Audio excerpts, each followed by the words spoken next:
Ndandira pamberi pedara mamundasi. Ndandira pamberi pedara mamundasi. Esa ndeve chokwadi. Ese yakaona chokwadi. Pachabatwa nemhosi. Kane pachabatwa nemhosi. Mwari ave mubatsiri wangu. Mwari ave mubatsiri wangu. Taureni. Azuri changani. Yauyawo nenyaya yangu inoda kuti nditaure kudai. Iri kundibata yakanyanyisa. Sekuti ndiri pakati pejeri ndiri kuparirwa nemakwasha wangu ndakatarisana navo apa. Joyce ihanzvadzi yangu akashaika 2024 musi wa 22 June. Up to now hembe vakakira mumba kwavo. Chikonzero handisi kuziva kuti ndechei. Joyce munhu akanga ari kutambura ari mumaoko mevanhu vekwaduri. Kushungurudzika kwake kwaanga achiita nanhasi uno ini ndiri kutoshayiwa chaivo chaiko kuti chirudzii. Ndiri kupererwa nesimba because kubva kushayika kwaakaita up to now handina kana zororo ndabotaura kuti hazi ndawana zororo rikana. Ndiri kuramba chingofamba up and down ndichindobvunza kuti nai vakwasha ko zvinhu zvavapapi. Vari kutaura kuti hazi tiri kugadzirira hatisati ane mari. Ndotaura kuti vakwasha ko zvinhu zvavapapi. Ndiri kugadzirira hatisati ane mari. Vakaisa Roger mumba imomo. Vaisa Roger kudare sezvo Roger ndiwo akatsvaka. Isu takasiya zvinhu zvese zvakarongedzeka kudai sechi. Asi ivo vakazoenda kunobvisa zvinhu izvo zvese ndobva vadzisa mu1 room. Izvo zvizvi pane chikoro. Zvinhu zviri kundibata changamira. Pane chikoro chakutoitwa ipapo. Kuti ndizive kuti mari yacho vari kuisa kupi handisi kuziva kana. Kufamba kwese kwandiri kuita kwese uko ndikatara kuti ndivo vanga vari suppose kuti vainde kubatsira nemari yacho kuda kuti iite ndifambe nayo. Asi ini ndiri kushandisa mari yangu. Parufu chaivo chaiko paJoyce ndii ndakabhadhara chikafu chese. Kubva pakutanga chaiko perufu kusvikira rufu rwochirase rufu ruchipera. Tikanzi nevechechi panofanirwa kuda kuti pagadzirwe kechi. Iva vakwasha ndivo vanga vari suppose kuti vainde kuda kunoita zvinhu zvese izvizvi. Hapana kana wani akatadza akauya kana. Munhu akauya apa ndiLangton chete. Uyu Daniel anogara pano pahonde apa. But akafeila kuda kuuyako munhu anga nemotikari. Tsanziraiwo ndo zvimwe chete. Handisi kuziva kuti chakamutadzisa kuti auye chii. Pakuda kuzoti nyaradzi ndo pawakazouya. Akatanga kusvika ndiDaniel. Zvikanzi abva noka kumanguva ekuma something past 2. Zvikanzi ndiani? Ndikazi ndini Daniel mukoma waMorris. Ndikati kwakanaka here. Ndikazi tauya vhurai ndobva tavhura. Tipedza kuvhura papa moziva ndakarwadziwa zvikuru chaiye kuti saka apa pakutoya kuzogoyiwa mbatya. Kana kundibata kana maoko havana kundibata kana maoko kana havana kundibata maoko.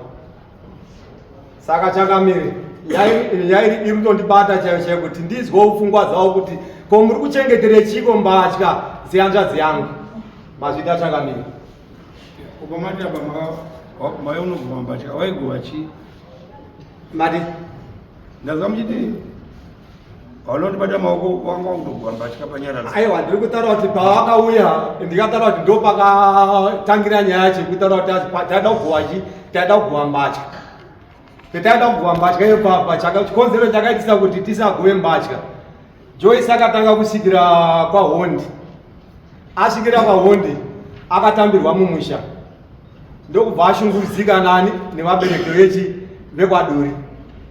Then obvapo ndobva aenda kuPrice. Asvika kuPrice kwekwe vakashungurudzika futi ikoko. Ndobva vamuita sei? Ndobva vamubvisa futi ikoko. Ndokubvapo ndobva auya papi pamba paakazofira ari apa. Vana vake vari ndiani? Iye Joyce. vana vaJoyce. Mwana waJoyce ndinaye kumba. Iwani Iwani chete. then Moriso wanga ine mwana wake 1 anouya Alice ndiye ali panapa. Mwana yeye wana ruchengetwa nani? Ndini utomuchengeta. Ndini waiti utomuchengeta. Moda kutotambura zvakaipa chaizvo zvekuti haana kana chari kugoita kana apa. Chikafu chinotobudisa wangu ini ndio chanotodzikapo. Saka dikuru tomuendesa kuchikoro. No, ndikatara kuti ndinese kuchikoro asi uchaenda kana apa. Ane 43 years. Ane 43 years. Mukomana iye. Saka mwana yeye. Saka ndikamuti kuti iwona. Kuti Joyce kudai yeko. Ndikamuti kuti Asuma ngalo pano zimira weka. Pano mira weka wasukula ndisi. Ime muni nyaya ine mkwasha wenyu bataye kuti muri kuchengeta. Muna ne 43 hayo ndiye kuzitisa. Muruda yeye 43 asani muri yake. Ane muri munhu aturi. Achengeta madhara kadai. Changana no. Right. Saka ane mbatya ndiani? Pamsoro changa mira. Mira wabvunza. Ndapotaka nekuda kumhanya kutaura kubvunzwa. Right. Uyu chiri kuti musagurunga tani. Sekuru isisi zita dilenglo. Chiri kuti isisi atigoyembedza dzanza dzawo isisi. Iyo ndo vanotota hembe dzanza dzawo kuwa. Isisi atina chakuto. Kutaura mudare reka kuti uri kupi? Kuti pese panofa mukadzi anditika isisu ati iye ndizanza dzawo anditika isi tinokuwa chii Iwe uri marawi uri muchawa ndi Nyaya iripo ndeyekuti panofa munhu pese kana ari mukadzi akarohwa mbatya dzake dzinogwerwa pamba pake paakaroorerwa. Hadzitakurina natezvara. Vanatezvara kuendeki nadzo. Vanatezvara chavanoita chete vanoita mawitness chete ekuti mbatya dzakugwerwa. Asi munosuma wana sekuru. Tona sekuru taakukumbira kuti sei kukohwa mbatya. Because mbatya idzodzo iwe mumambo unenge wakatongotarisa zvichiita sei kana une chipande kusonga zipedza. Zvinhu zvezviita vanenge vari in charge because vanhu vanobenefita pazvinizvo zvakawanda ihama dzake idzo not iwe. But iwewo manje ukagara manje inoita burden kwauri Hapana zvinoita pamberi. because ukachembera kungwara usina kungwara it becomes a burden kwauri because anenge akachengeta hembe ndiani ndiwe. Ende chikada kuita kunga chinonzi andikakwanisa chikada kuita chiuyu chinonetsa handiti chinonetsa ani honzwa inouya kupi kwauri nevana muna joisaka Asha. saka ndinoda kuti mbotsanangura Uri pamunini? ndiri baba mudiki zvinonzi mwana wauyu mwana mubhandiri bhatungu asi mwana ekwadori wari kuti wacho ndiri kuchengeta wanaduri bvisai zvinhu mumusha zvinhu zvekwadi zvekwamushonga zvinhu zvekwamushonga ngazvinge musha mani menyu zvinokupai chii because right now ndiko chiripo iwe uchiruziva ukazvisiya zvimwe iwe ukafa iwo akafawo zvingorimo saka kufunga kwako iwe achazozvitakura chiri nazvo kwamushonga ndiani zviri kutinesa ndezvekuti hembe dzavo pakashama ikuru veshechi vakato hembe dzikatokumwaiwa mvura kuti vachigo hembe hatiri kuona saka pakazonesa ndepe kuti sanongona mwana sanongona mwana ari makadhakwa unotsanangura sei makadhakwa isanangura inonzi Alice Duri. Ndini mwana wa Alice Duri. Ndini mwana wa Morris Duri anova yanga akaroora Joyce Duri. But anzaziva kunge ndistep mother yangu. Inini ndini ndiri pamba pane zvinhu. Zvakaitika ndezvekudai so pakaitwa nyaradzo. Mwana wacho wese chaiuri. Nakuya. Inini ndiri mwana wa. Ane vanasi. ane wana kwaduri Iye anogara nasekura. asi kwaduri Kwaduri anafa anobana ane mwana kwaduri isi uyo muri akaita mwana mai wakafa saka zvakaitika nezvekuda ini ndakazoyangu panyaradzo ndobva nyaradzi yapera chechi yavo inoti makuseni vanobva kuva hembe vadzamwaya mvura vakatosumwa nababa vangu vatopinda mumba vakasuma tukumbura kugova hembe ndobva vatambira mari zvamwaiwa mvura zvakuda unogoyo pakaitiwo argument nemagariro atati chiita pamba zvikinzi ameno nyaya dzakangobudawo dzekumashure then bvavamboda kuvaramwa kuti sei kugova hembe asi pati mashoko akataura sekuru vachitaura kuti Joyce akasiya agova zvinhu zvake zvese like property ihombe hembe vakabva vagova mangwana acho vakatoshiyana chena vakasara pasina hembe property iri kumba yasara iri mumba inononzi yakatogoyiwa vakatosiya kuti ichi ndechanhiki ichi ndechanhiki ichi ndechanhiki saka zvakazoitika vakazotishedza ini ndina ndiripo pamba ndina vana sekuru nana mama vari apa vakabva vati zvoni andisishedza vana baba wako vandashedza baba vangu vanogara kumasasa ndiri kuglenville vandashedza baba vangu natete vachibva vauya zvikanzi tiri kuda chi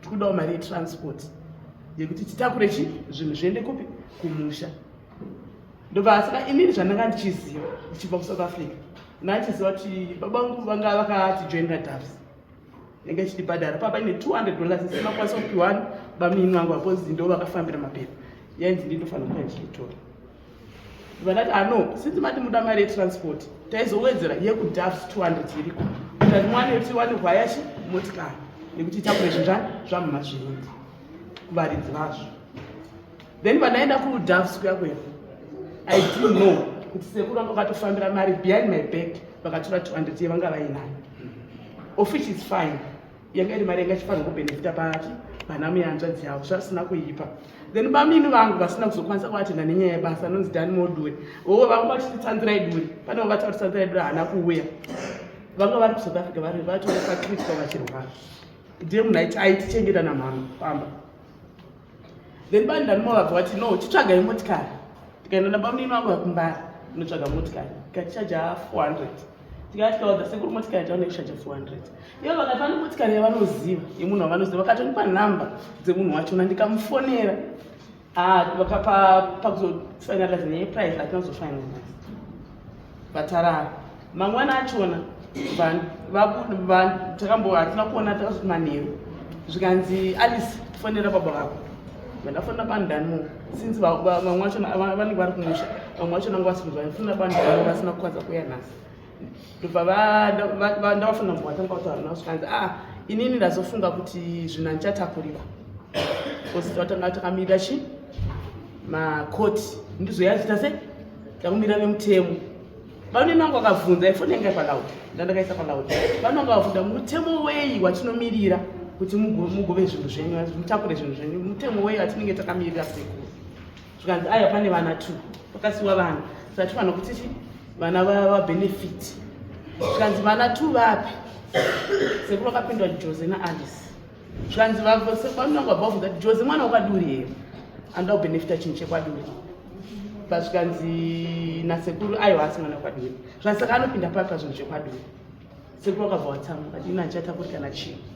ndakutobuda ndakuita sei ndakuenda vakamukama kusezvosho vakarongedza ndinakasa ndiri pamba ipapo ndiri 1 inofichi nini ndanga ndichigara kuSouth zvinhu zvangu zvese zvava zvekumasasa kwakubuya kuzongoita program ndoita se toona zvinhu zvekuita next step nefamily yangu then vabva vati since vasiya zvinhu zvakadaro ina handichikwanisa kukagara pamba pashoni ndobva ndatora zvinhu like ndakatochedza makazini vangu vatatakura zvinhu vatazvisa kuti zvisasara zvakati mwara tikasiya tikati uko neuko neuko hauzvise tichabva ndechipi chasara ndechipi ndakatora zvinhu vandazvisa muwandini vanhu vandaloka door kuti zvigare zvirichi zviri safe vatagara ndikatombofuna pakasiwa huku mutauni marara pakasiwa huku dzanga dziripo papa ndikatombosendera sekuru message kasekuru huku dziri kupera kufa ina handisi kugara pamba ndakasiya munhu ari kuchengetwa chi pamba huku dziri kupera kufa ndisiya dzakaita se dzakadaro kana hamusi mune makukanganisiro here munhu akatengawo chinhu chake nechito chake dai mangoitawo zvekuita nechi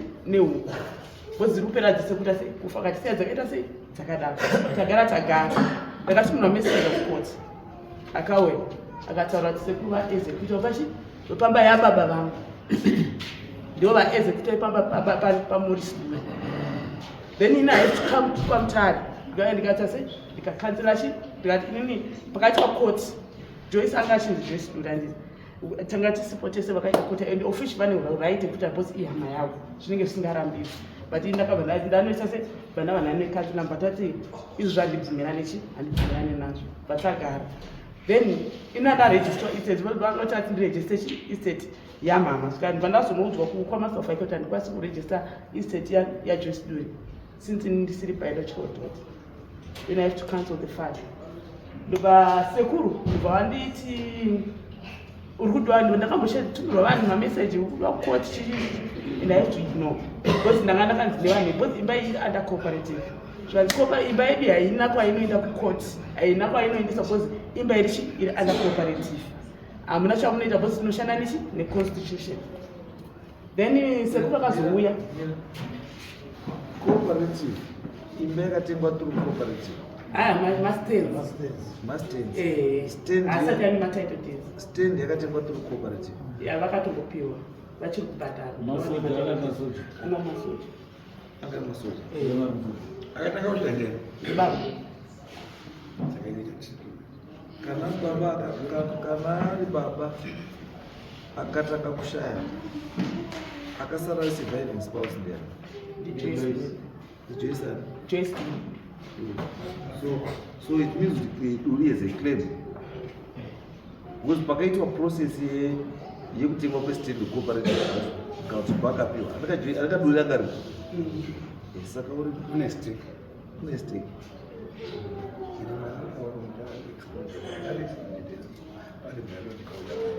no because chiripo ndechekuti ka law is very tricky. Some of these mufanonga muchiita sei muchizviona kuti zvakamira sei because kana maiwe anga ari part of this whole thing handiti it means kana anga ine stake someone has to be responsible for that stake and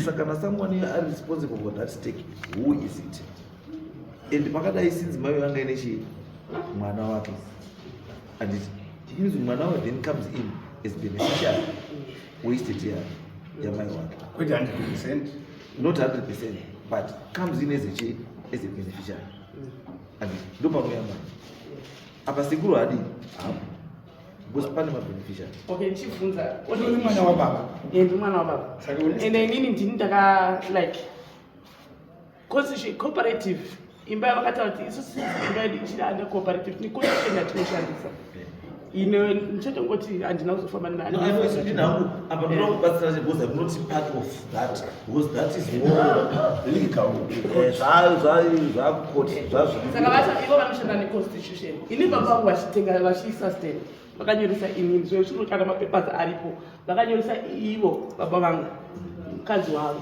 name as a beneficiary 3 zvoti mapepa anotori kucooperative mukadzi wavo iye Joyce Duri. yes so ndosandikutaura kuti it means kuti according to the papers mabeneficiary asara right now to that ndiwe nani neyakubrother yako on the mother's side ndo ukatotaisa kuona is 2-1 so it means it also means kuti ini kana pamakushare that's the ratio that I'm going to be using but tikuti that's not the issue yesharing of property.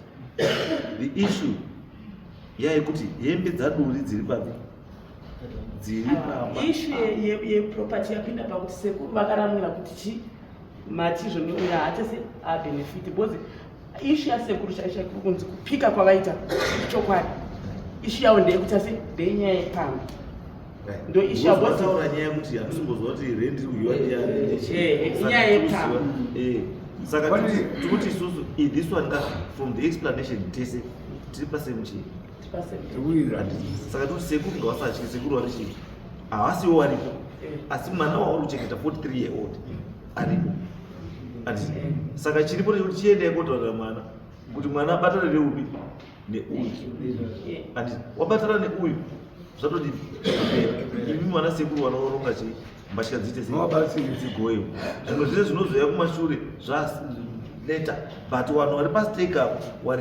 wahiwe welifa ndeuyu nani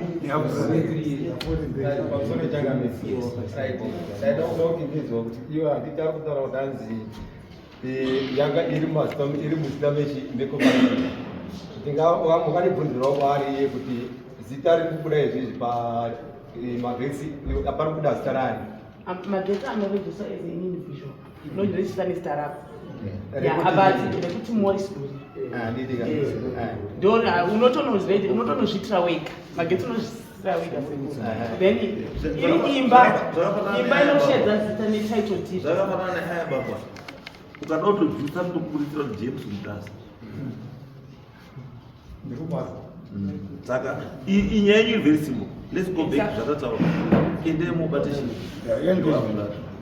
muya murondo aisakaenda kukoti but so far vari kuzandi-executa wajesekusekuru ini ndakabva ndaitwa executa wamoti sekuru in this issue sekuru azviti akaexecuta but he is not supposed to be executed because maybe paakaenda kuti he misrepresented he misrepresented mafacts because akaenda chiti ndini ndega hama yacho asina kutaura kuti pane beneficiarymwana wemufi saka zisi kuti sekuru nemwana wemufi ngavachiuye kuku nyaya izwai sekuru there is nothing to argue chinhu chachisi chenyu ndechemukwasha nemhuri yake ndechatete nevana vake and saka ngatisaargiwe to benefit kwayo iwe ungazwa sei mudhara wafa iwo handiti wafa iwe mudhara wozwa kuti iwewe mwana wako iwewe handiti autadza kuweko yako tora imba yako iwe wanatezvara vari kutora imba yako ndozvanditoa saka usaite iwo zvinokurwadza nyangwe bhaibheri rinotaura itazwa kuda kuti vanhu vakuite sei wakuitirei asi pane imwe issue iri so touching yekuti pakati pezvinhu zvamhama izvozvozvo mune zvimwe zvinhu hanzvadzi yavo yakafa zvavakaviga zvavakatema hanzvadzi yavo pamba peno ndopa zvinhu zvake zvirimo mumba imomo dzine zvinhu zvevafiwa 2 dzemumba changamire munoona chiga ndikataura kuti uyu kawe musikana waika ari kushandiswa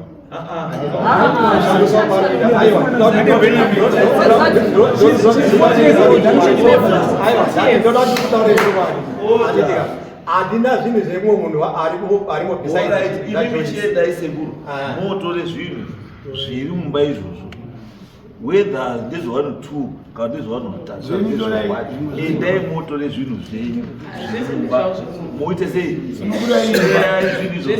sunungurai chii sunungurai imba whether hanza dzenyu 5 ngedzenyu ngezvenyu torai zvinhu zvani zvenyu isusu takuti chii chatakuda kutozwa isusu tipezwa muri kusheya rini muri kuenda kutora rini gohemu kutakura vachiudza zvinokutaura muri kutakura rini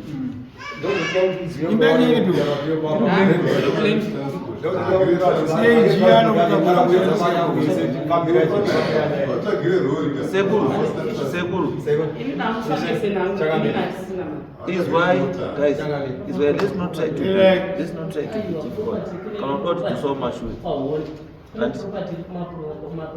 saka sekuru vakabvira zvitafungu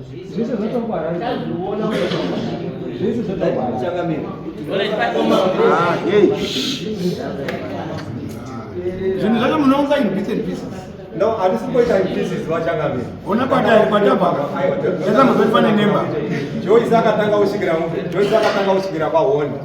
Akabva paHondi akaenda kuti mari sekuru izwai sekuru kwaHondi kune icha Joyce. Kune hembe dzake dzakadziri. Saka hembe dzaJoyce dziri kwaHondi handiti zvinhu zvaJoyce plus kugoera kupi.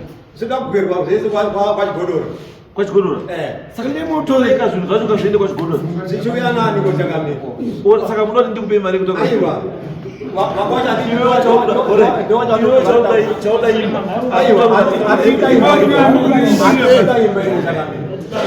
Handisi kuda imba ini.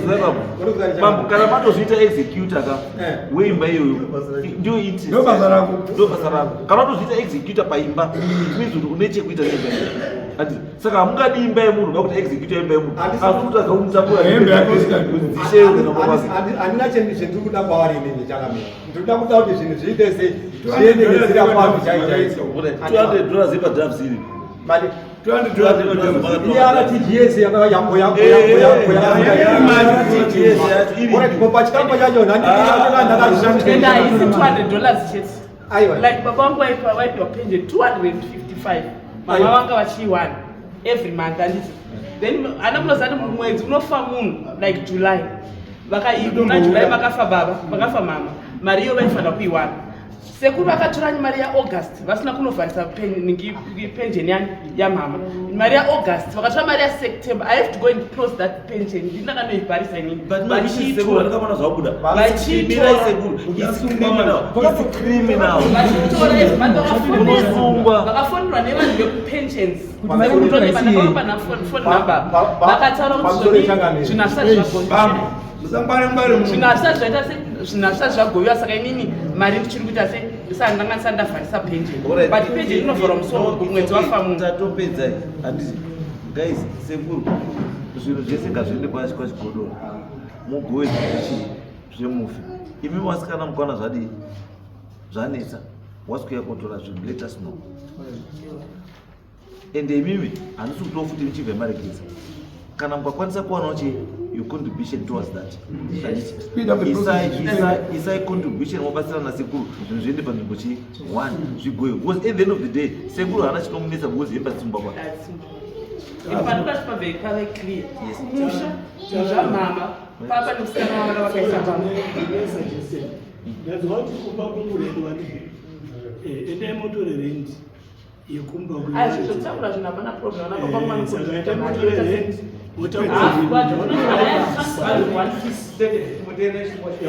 ende motore rent itakure zvinhu zvemunhu akadi akaende pati ipapo zvobva zvaenda zvogoya vana chikumbiro kana transport ikanzi 300 inini chabvisa 150 sekuru wabviswa chi 150 wotakura zvinhu zvavo rendi imburi mari vari kundipa 160 160 unongomira chingoitai kana kuti zvisakunetsei muri kunetseka nekuda kudya zvinhu zvemunhu akafa asi hamunoda kuchengeta munhu wacho akafa and just wondering kuti muchazogadzirira muchazogadzira and chiitai 2 months just 2 months marenda zve 2 months aine towards transportation yezvinhu imimi dzenyu musabvisa regerai azitakure ega regerai atakure zvinhu zvake 2 months marenda zveimba yake izvo zvake zvotakurwa zvoenda kwani kwachikondo imi chenyu chete zvitakurei imi moenda yekumusha kwahondi zvinhu zvamama zvazviri kumusha zvakabiwa mama vari vapenyu ripoti inotoriko kwaruda vakabiwa zvinhu zvese zvazviri pai zvazviri mumba and ndofati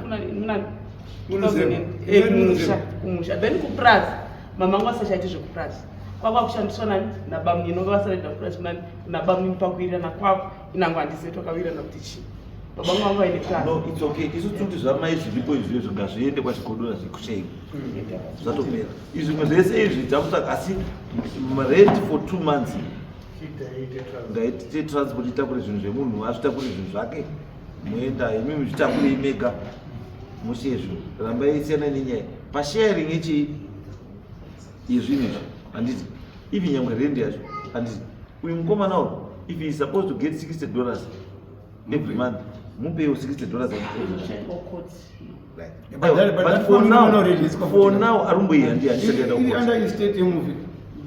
izvozvi for now arumboiya haisataenda kukoti ndosanoti pamurumbotora isataenda kukoti for determination chimbopaiwo ka 50 kake every month